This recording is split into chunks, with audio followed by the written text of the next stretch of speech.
start right here outside your door. And if this is all you had, a porch, why wouldn't you jam it with this?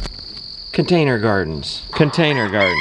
And if you had a little something next to your stairs, your sidewalk, I don't know, 2 square feet, why not plant something in that? If you had a little something on the other side, why not jam that out? If you have a wall, why not do a vertical pallet garden? If you have a dock, maybe you grill, why not a green stock vertical garden? This is like 36 plants in 2 square feet. And if you have a little spot next to your sidewalk, next to your road, maybe it's that little grassy spot next to your street, maybe it's against the rules, but some rules aren't right and are meant to be broken. If you have a 1,300 square foot yard, why not raised beds? But notice, they're right outside our door. Since you have 1,300 square foot, the 6 garden beds,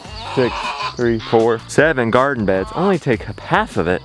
Makes perfect sense to have chickens right next to it. I'm cleaning up the dying leaves here. Where do those go? Boom. Talk about that in a second.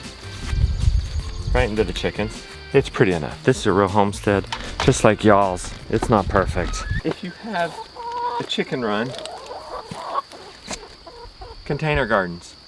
And if this was all we had, this would be jammed with container gardens, and it wouldn't be flowers, it would be vegetables. Well, maybe some flowers, some. And if you have a chicken fence, why not plant, well, squashes, well, that's cucumber, right along the fence. They don't bother it. They don't bother that kind. There's a full-grown cucumber right there. If you're growing squashes or something, generally they're too hard for the chickens to peck through if you harvest them right away. So you could grow those along the fence, inside or outside of the chicken fence. And who said mobile chicken coops have to be ugly? Most mailboxes are planted in the ground. Why not plant something around them? Like these lilies, which are spent. It's the end of season for them, but we can tidy them up and beautify them up by, well, pulling this stuff out. And where are we gonna put it? Not in the trash, God forbid. Put it in there. Let the chickens turn it into compost. If you're gonna build a fence for your property, make it a 2x4 if you've got a small property. Line it with raised beds, container gardens. I just taught you a very simple permaculture design principle of where do you start? You start right outside your door, very literally, but I will also add, start outside the door of your heart. Grow what you love. Beauty loves to grow sunflowers, to look at the sunflowers. She loves green beans. Look at all these green beans. She want a little supper? What does she do? She comes out of her door and grabs a little supper.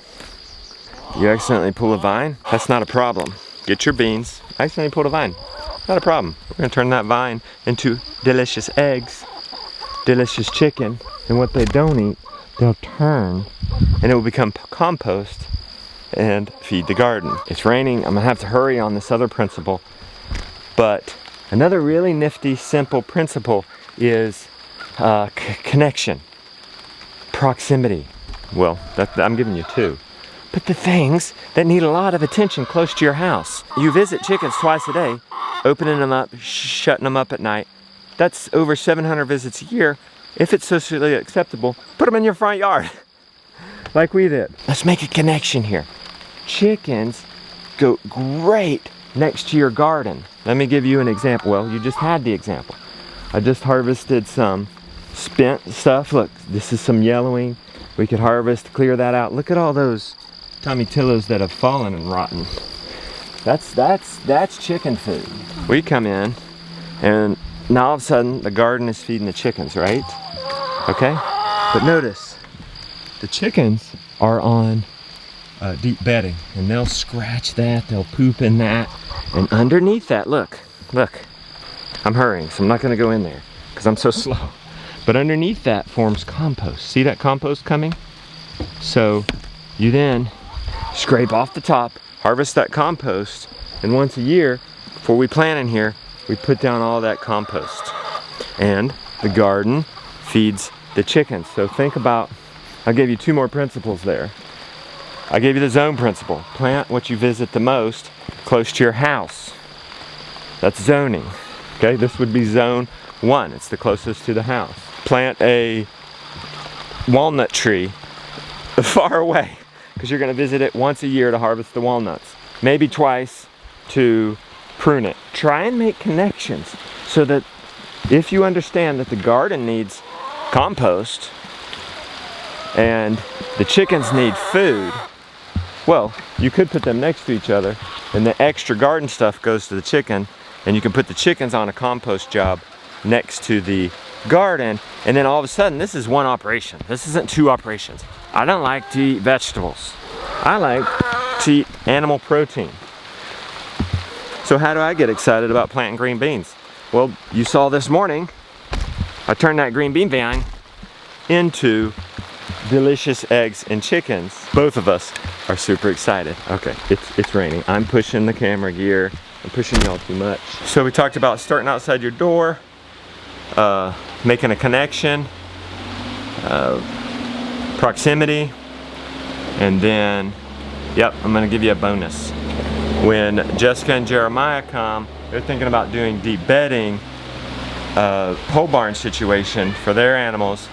We're gonna talk about the only 2 management situations I know of for animals that we need to insist on, that I see a lot of people don't.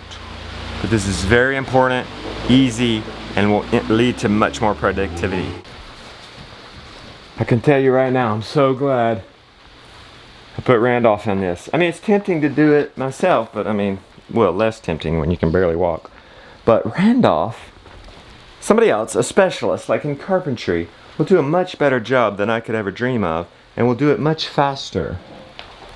So then I can focus the things I'm good at and passionate about. This is the progress on the rat-proof brooder. And I'm telling you, I'm thinking we're gonna be rat-proof for 30, 50 years. Yeah. You'll be enjoying the fruit of this when you're 40 years old, huh? The idea here is a cage.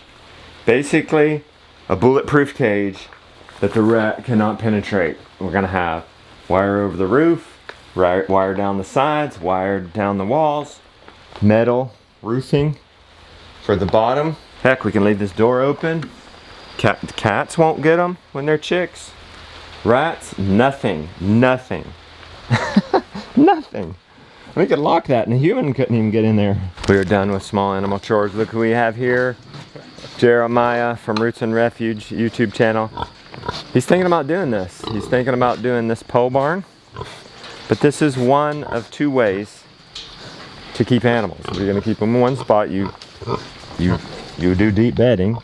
It captures their manure. It's vibrant decompositions. It's eating the manure, and it's staying dry, and they're real happy. It's real close to the home. So what are you going to use your pole barn for, Jeremiah?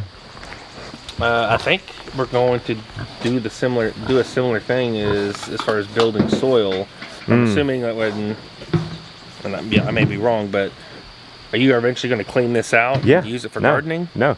Well, I'm going to use it for, you can use it for gardening, but we're going to use it on our pastures. We're going to get a manure spreader and just load this up, and we're going to take it to our janky pastures. Okay. The ones that can't keep up with everybody else. Like this is a much more fruitful pasture, and that will help keep it up. I think Jessica was thinking as incorporating something like this with our hogs to build compost and stuff and soil for the garden. This used to be straight up wood chips. Yeah. But it's not. I mean, look at this that's leaching out here. I mean, look at this that got wet. Hey, Jessica's called that it's already black gold. See? I mean, this is already very close. Okay?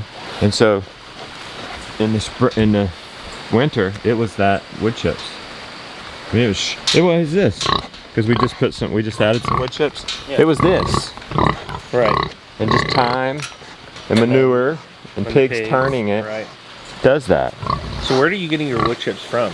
Yeah, good question. Well, we have 75 acres. 10 of it is pasture. So that leaves 65 of forest. So we need more pastures. So we're pasturing our forests. So we're clearing out 70% of the trees and leaving 30%. Okay. And making these silvopastures. And we're harvesting that wood for firewood. That's how we stay warm. You see the wood boiler? Yep. We hire a crew to come in with their wood chipper. Oh, so they come and chip it for you? Yeah. Okay. If you don't want to hire a crew, you could rent a nice wood chipper. Don't get one of these like Dr.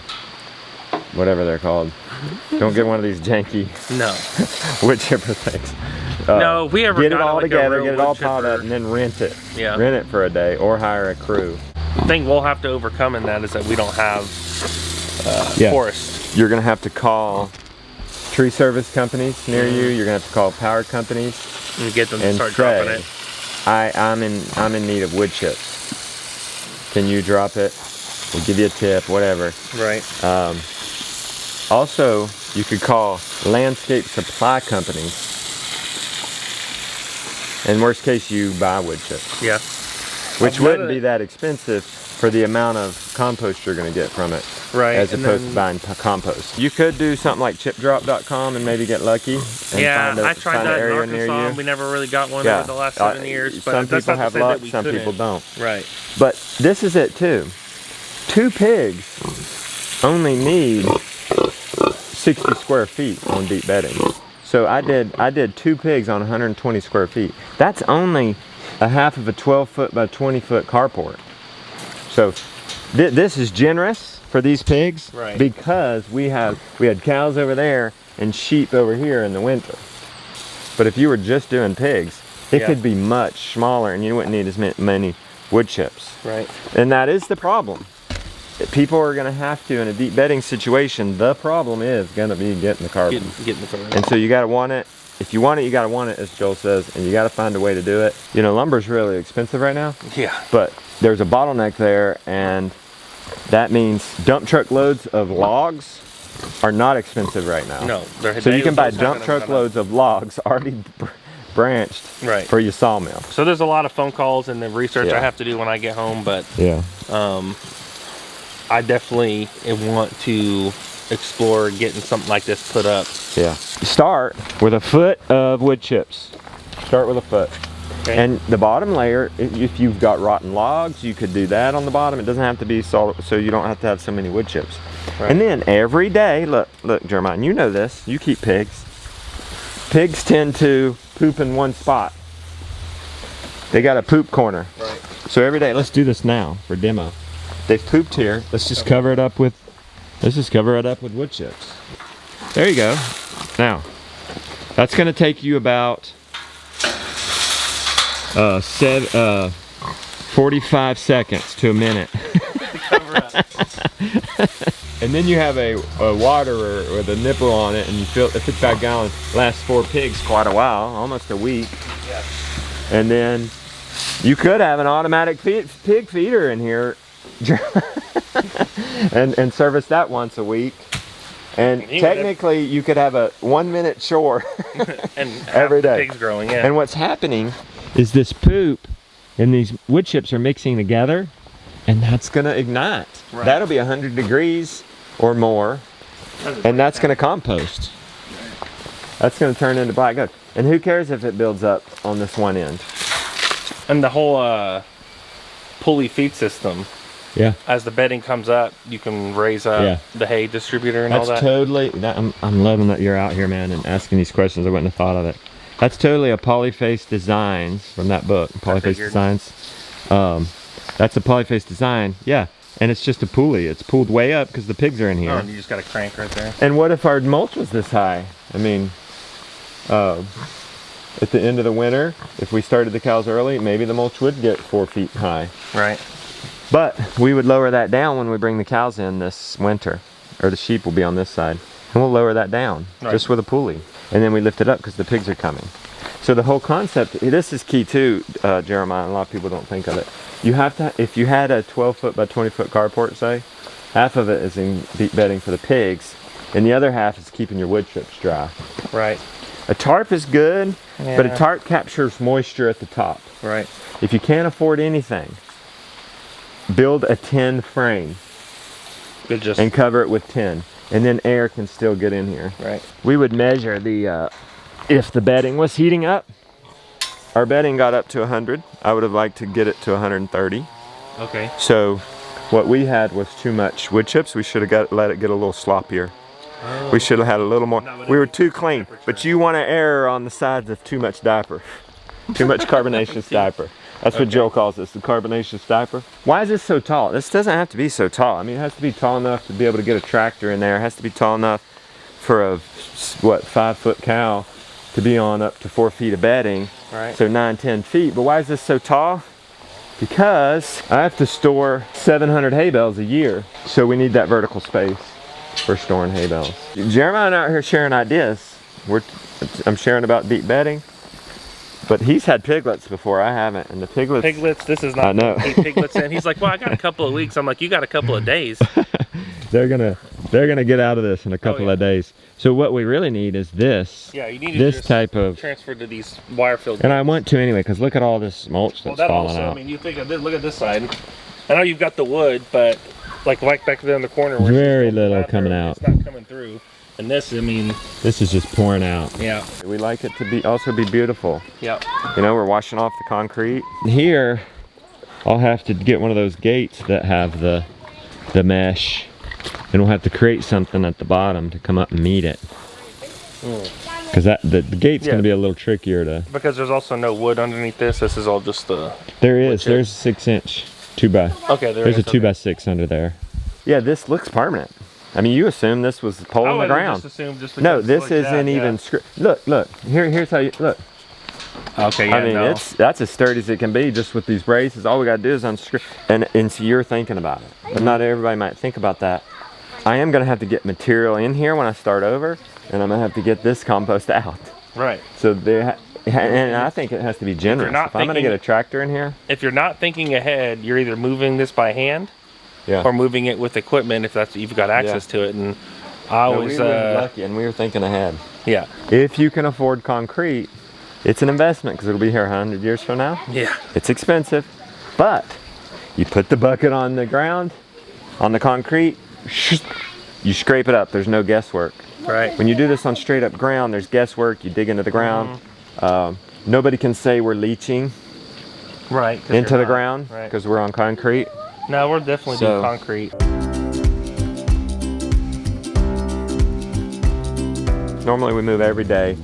The paddock got set up, it's too big, so they need to spend another day here. If animals are gonna stay put, let's put them on deep bedding. Let's put them on wood chips, leaves, organic straw, something to absorb their manure and urine. And if we're not, that would be what you call, well, first of all, that'd be called what Joel would call vibrant decomposition, Joel Salatin. If we're not, we need to move the animals regularly. Cows and sheep need to be moved every day. Those turkeys down there are getting moved every day, given the size of their paddock. Those chickens down there are getting moved every other day. Chickens minimum once a week. We've moved them out of the way for the milking, but we're gonna move them back in here. That method would be called rest and sanitation. If we were to leave these cows in here, they would eat just the good stuff and just keep on eating the good stuff. And then they would kill it and the weeds would just thrive. But if we hit it, leave it, give this rest and come back, we restore it. You increase your edibles and decrease your inedibles just by giving this rest. Now, once it's mowed, once the cows eat it or sheep, you've got about 3 days. So minimum, promise me, minimum, move the animals every 3 days. Because this is stunted for a little bit. But if you let it start growing and then you snap it before it matures, forget it. You might as well put a death sentence on it. I'm not sweating it too much that they're gonna be in here 2 days. I could have divided this paddock up. It's a little tricky moving the sled on 30-degree slope. in the rain. So I'm just gonna go 2 days. What do you say, Randolph? We got her going now. We do, we do. Oh man, you got the laser level out here. Heck yeah. That is cool. I need to tell you one more thing. Let's do a cross beam across each one so that it can hang feeders and waters. Alright.